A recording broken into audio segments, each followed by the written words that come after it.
When children fall down, they usually do not inspect the wound first. They look for the trusted adult nearby. This shows that emotional safety often comes before problem solving. In other words, human beings do not begin with logic. They begin with the sense of being protected. Adults often do the opposite, trying to handle everything alone before admitting they are overwhelmed. The consequence is longer stress accumulation, slower recovery, and a stronger sense of isolation. Many people do not break because the problem is too big, but because no reliable anchor is close when it happens. The practical advice is to identify a few safe places in advance, whether that means one person, one habit, or one space to return to under pressure. When upset, children usually cry directly instead of controlling their expression. That suggests emotion naturally wants to move outward rather than stay compressed for too long. Crying here is not weakness. It is a normal biological release mechanism. Adults suppress it because they fear looking unstable, being judged, or becoming a burden. The result is that emotion does not disappear. It turns into irritability, insomnia, fatigue, or emotional numbness. When a person can no longer express sadness, they often begin expressing it through harmful behavior. The advice is not to wait for collapse before allowing release, but to build regular and safe forms of emotional discharge. When children like someone, they usually move closer, speak more, or share their favorite object. This reveals that real connection naturally wants outward expression. The human need for attachment is far more direct than the way adults usually present it. Adults replace initiative with silence, testing, or fake indifference. The consequence is that many relationships die early, not from lack of interest, but from lack of clear signals. Prolonged ambiguity increases misunderstanding and forces everyone to guess. The advice is simple. If you value someone, send signals that are clear, kind, and consistent enough to remove the guessing. When children enter an unfamiliar place, they quickly scan who feels safe and who does not. This suggests that social intuition is an early risk detection system. Children may lack knowledge, but they read facial cues, tone, and distance with surprising accuracy. Adults often override that data because the other person looks reasonable or polite on the surface. The consequence is staying too long in environments that require constant self-protection without understanding the resulting exhaustion. A place that makes you brace all day is usually not safe, even if it looks acceptable on paper. The advice is not to dismiss repeated bodily tension, because the body often detects trouble before the mind explains it. When disappointed by something small, children react strongly if it touches what they were expecting. This shows that emotion does not operate by the external size of an event, but by the personal meaning attached to it. A dropped ice cream is materially small, but emotionally large if it represents joy, anticipation, or a promise. Adults often label those reactions exaggerated because they evaluate the event and ignore the meaning. The consequence is that people become ashamed of genuine emotion, including both children and adults. When feelings are repeatedly minimized, people learn silence instead of honesty. The advice is to ask what the event represents before deciding that someone is overreacting. Children ask why repeatedly, even about things adults consider obvious. This reflects a mind that still wants causes instead of just surfaces. That repeated questioning is the basis of learning, critique, and independent thought. Adults gradually lose it because they are busy, embarrassed, or used to prefabricated answers. The consequence is weaker analysis, easier manipulation, and decisions made by habit rather than thought. A society that asks fewer questions is often a society with more fatigue and less clarity. The advice is to keep at least one real question alive for every important issue, instead of rushing toward the first conclusion. When children make mistakes, they watch the adult response before deciding whether to confess or hide. This shows that accountability depends heavily on the environment that receives the mistake. If a child feels still loved after failure, honesty and cooperation become much more likely. Adults often focus only on punishment or correction and forget the safety layer of the relationship.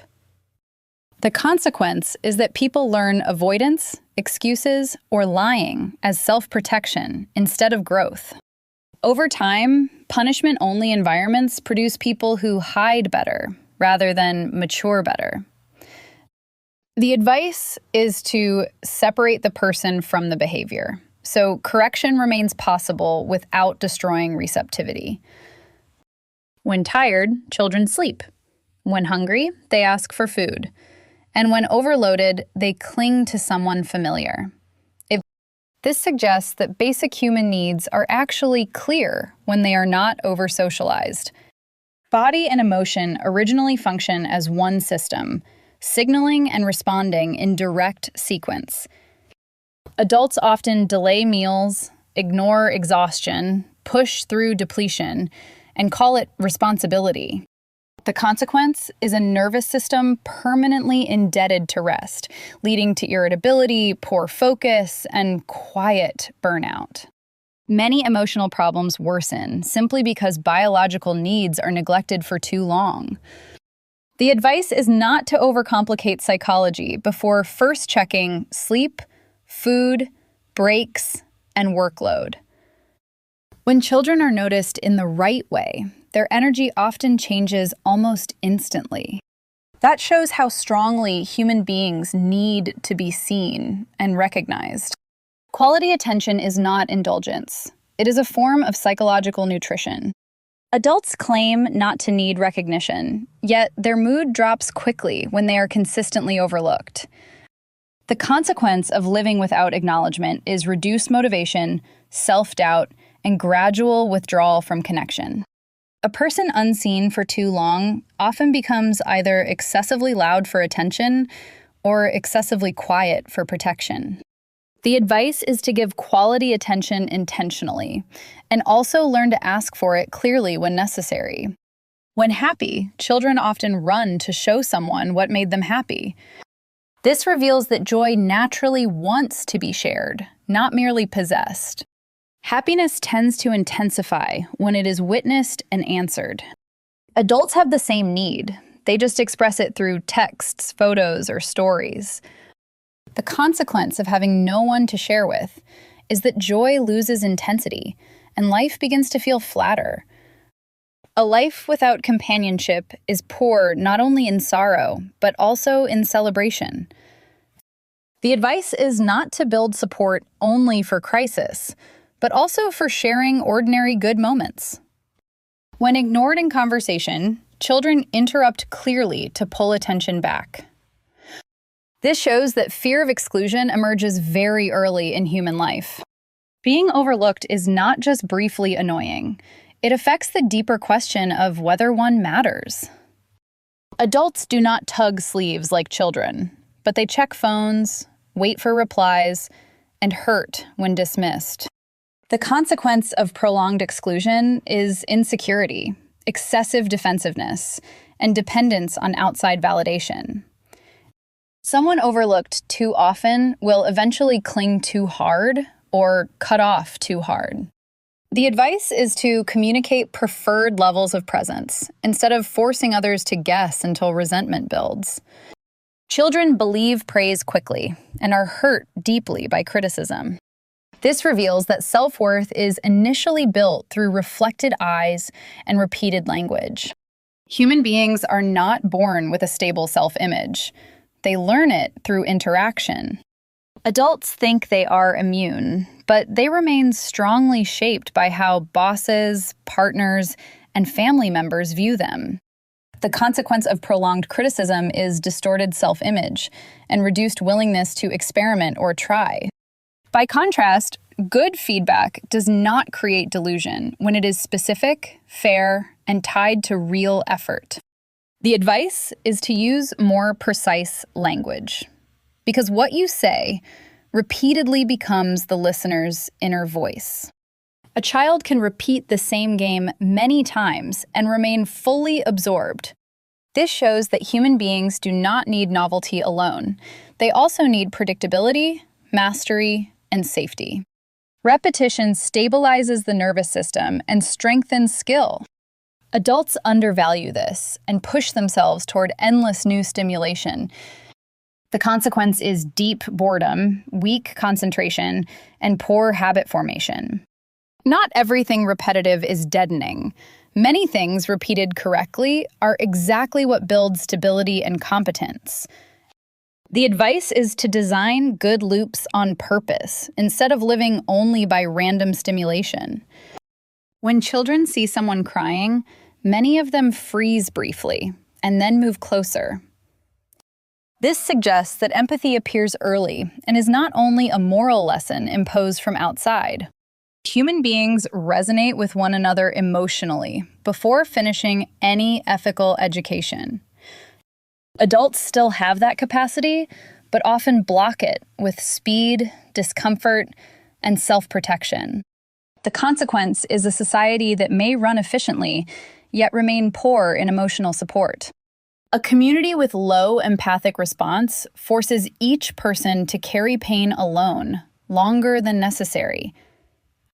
The advice is not to wait until you are perfect at helping, because genuine human response often matters more than polished wording.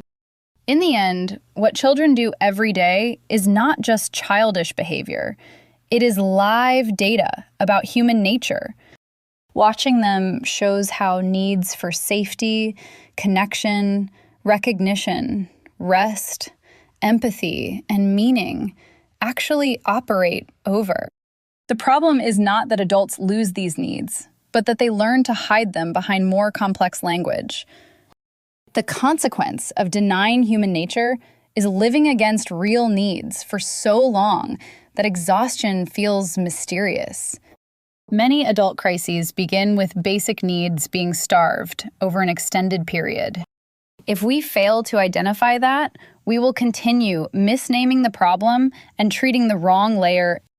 The final advice is to observe children, not to romanticize childhood, but to read human beings more accurately.